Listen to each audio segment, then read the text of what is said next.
आज Doubtnut app download करें। Doubtnut पर अपने सभी गणित, रसायन विज्ञान, भौतिक विज्ञान और जीव विज्ञान के डाउट्स का करो सफाया। बस प्रश्न की फोटो खींचो, एक ही प्रश्न को क्रॉप करो और तुरंत वीडियो सोल्यूशन पाओ। अभी डाउनलोड करें। दोस्तों आज का हमारा प्रश्न दिया गया स्वतः ऑक्सीकरण अपचयन यानी कि डिस्प्रोपोर्शनेशन क्या है, दो उदाहरण द्वारा स्पष्ट कीजिए। ठीक है, देखिए अगर कोई भी रेडॉक्स अभिक्रिया होती है, रेडॉक्स अभिक्रिया क्या हो रही है, रेडॉक्स अभिक्रिया का मतलब है कि एक तत्व का क्या हो रहा है, एक तत्व का क्या हो रहा है, ऑक्सीकरण हो, और दूसरे तत्व का क्या हो, अपचयन हो, तो हम उस वैसी अभिक्रिया को बोल देते हैं रेडॉक्स अभिक्रिया। लेकिन अगर एक ही तत्व का, सिर्फ एक तत्व मान लिया एक्स, इसी तत्व का क्या हो रहा है, ऑक्सीकरण हो रहा है, और इसी तत्व का क्या हो रहा है, इसी तत्व का क्या हो रहा है, अपचयन हो रहा है, तो इस तरह की अभिक्रिया को हम क्या बोल देंगे, डिस्प्रोपोर्शनेशन या स्वतः ऑक्सीकरण अपचयन। मतलब खुद का, स्वतः, खुद मतलब स्वतः एक ही तत्व का हो रहा है ऑक्सीकरण और अपचयन, तत्व बदला नहीं है।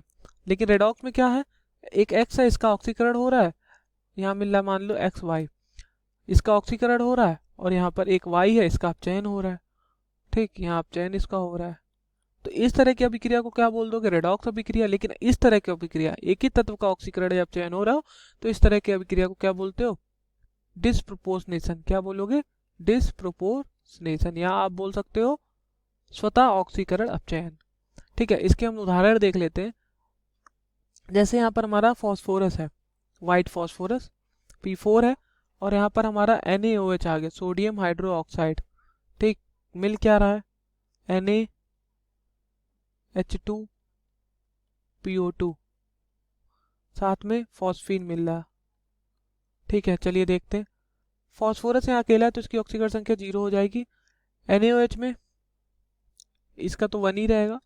NaH2PO2 में अगर फॉस्फोरस की ऑक्सीकरण संख्या देखोगे तो कैसे निकालेंगे, यहाँ देख लेते हैं। NaH2PO2, फॉस्फोरस की ऑक्सीकरण संख्या x मान लो, तो सोडियम की 1 होती है, यहाँ हाइड्रोजन की भी 1 होती है, लेकिन 1 गुणे 2 2 हो जाएगी, प्लस x, यहाँ -2 होती तो -2 गुणे 2 -4 बराबर 0, 2 1 3, x -1 बराबर 0, x बराबर प्लस का 1, यहाँ पर प्लस का 1 आ जाएगा।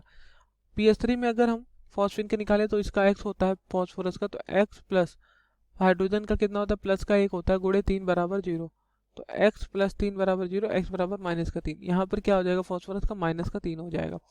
आप एक चीज़ देख रहे होगे, यहाँ 0 है और यहाँ +1 है, यहाँ 0 है, यहाँ कितना है, -3 है, तो यहाँ पर आप देख रहे हो कि 0 से क्या हो रहा है, 0 से 1 जा रहा है, मतलब ऑक्सीकरण संख्या बढ़ रही है। अगर ऑक्सीकरण संख्या बढ़ती है तो ऑक्सीकरण होता है, और यहाँ पर आप देख रहे हो कि ऑक्सीकरण संख्या 0 से -3 घट रही है, इसका मतलब क्या हो रहा है, अपचयन हो रहा है। क्या हो रहा है बच्चों, अपचयन हो रहा है। ठीक, तो यहाँ 1 इलेक्ट्रॉन का फर्क आ रहा है इस जगह, और यहाँ 3 इलेक्ट्रॉन का फर्क आ रहा है। कितने इलेक्ट्रॉन का फर्क आ रहा है, 3 इलेक्ट्रॉन का। ठीक है, अब इस अभिक्रिया को जब हम बराबर करेंगे तो 3 इलेक्ट्रॉन का फर्क आ रहा है, तो हम यहाँ क्या लिख देते हैं। अब सोडियम को जब बराबर आप करोगे, देखो फॉस्फोरस 4 है हमारा, 0 से 1 इलेक्ट्रॉन का फर्क है। ठीक, और 0 से -3 मतलब 3 इलेक्ट्रॉन का फर्क है। ठीक है, तो यहाँ हमने 3 लिख दिया, और यहाँ हमने 1 लिख दिया। ठीक है, 0 से 1, तो पहले 1 लिखा, फिर 0 से 3, फिर यहाँ 3 लिखा।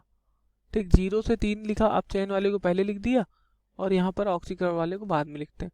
फिर क्या करते हैं, इसको 1 को इधर भेज देते हैं और इस 3 को इधर भेज देते हैं, तो यहाँ 3 आ जाएगा।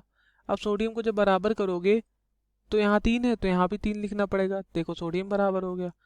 अब आपको दिख रहा होगा सोडियम भी बराबर हो गया, फॉस्फोरस भी देखो बराबर हो गया। 3 यहाँ, 3 फॉस्फोरस यहाँ, 1 यहाँ, कुल 4 फॉस्फोरस। ठीक है, हाइड्रोजन भी बराबर हो गया, ऑक्सीजन भी बराबर हो गया, ये हमारी अभिक्रिया बराबर हो गई। एक और उदाहरण देख लेते हैं। जैसे हमारा क्लोरीन है, ठीक है, Cl2, साथ में हमने क्या मिला दिया, साथ में हमने मिला दिया KOH। ठीक है, मिल क्या रहा है, KCl plus KClO3 plus H2O। यहाँ पर क्लोरीन की ऑक्सीकरण संख्या 0 आएगी। ठीक है, और यहाँ पर क्लोरीन की संख्या -1 और यहाँ पर आ जाएगा प्लस का 5। यहाँ पर क्या हो रहा है, यहाँ पर आपका 0 से -1 अपचयन हो रहा है।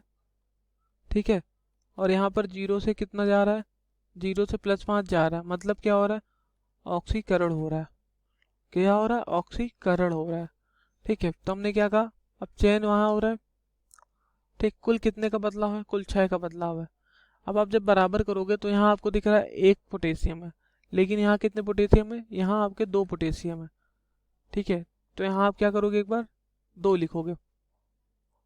ठीक है, यहाँ अगर आप 2 लिखोगे तो आप देखोगे कि यहाँ पर 2 पोटेशियम बराबर हो गए, लेकिन ऑक्सीजन अभी बराबर नहीं हुआ। यहाँ ऑक्सीजन कितने? 4 है।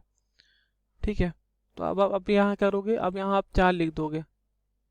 ठीक है, जब आप यहाँ 4 लिख दोगे तो देखोगे कि हमारा ऑक्सीजन बराबर हो गया, लेकिन हाइड्रोजन 4 अब हमें चाहिए, तो हाइड्रोजन बराबर करोगे तो 2 यहाँ लिख दोगे।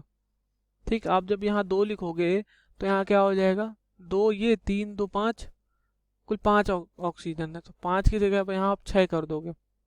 ठीक है, जब आप 6 लिखोगे यहाँ पर, तो हम यहाँ पर 6 लिख देना, तब हमारा आप देखोगे कि ये हमारा अब ऑक्सीजन उधर मिलाओ तो आपको सही लगेगा, बराबर लगेगा। 3 ये यहाँ कितना, अगर यहाँ पर 3 हो जाए हमारा तो बराबर हो जाएगा। अब आप यहाँ 3 कर दो तो हमारा ऑक्सीजन देखो बराबर, और पोटेशियम भी बराबर। चलो 2 चीज़ बराबर हो गई।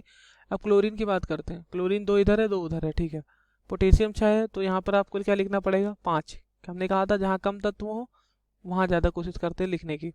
तो यहाँ अगर लिखते 5 तो क्लोरीन ऑक्सीजन दोनों में बदलाव आता, लेकिन यहाँ खाली क्लोरीन में आया। अब क्लोरीन हम क्या करेंगे? 6 है टोटल, यहाँ पर 3 लिख दोगे तो क्लोरीन हमारा बराबर हो जाएगा। ठीक है, ये अभिक्रिया हमारी पूरी बराबर हो गई। उम्मीद है आपको समझ में आया हो। कक्षा 6वीं से 12वीं से लेकर नीट, IIT, JEE वो एडवांस के लेवल तक 1 करोड़ से ज्यादा छात्रों का भरोसा। आज ही डाउनलोड करें डाउटनेट ऐप या व्हाट्सएप करें अपने सारे डाउट्स 8400 400 400 पर।